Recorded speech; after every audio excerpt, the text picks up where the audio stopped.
Ayun guys, may kumakalat na naman po tayong issue. Siyempre,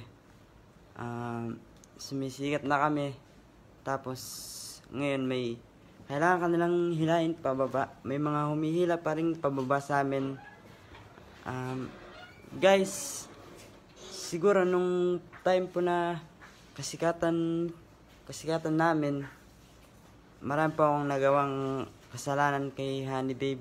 Pero guys, napatawad niya na po ako dun sa nagawa ko na yun. Gusto ko lang pong humingi rin pong tawad sa inyo.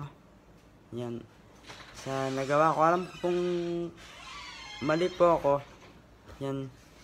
Sana po, di na lang po sila manghila pababa, di ba? Siyempre, buhay namin to. Buhay ko to. Dapat din na nila ino-open sa public. Siyempre, kahit sila gumawa sila ng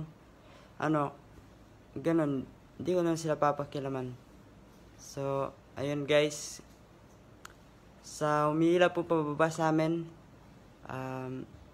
sige, pagpatuloy nyo lang po yan. Wala po akong magagawa. Ginusto nyo yan, gusto nyo yan eh. So, ayun, mag-iingat na lang po kayo palagi.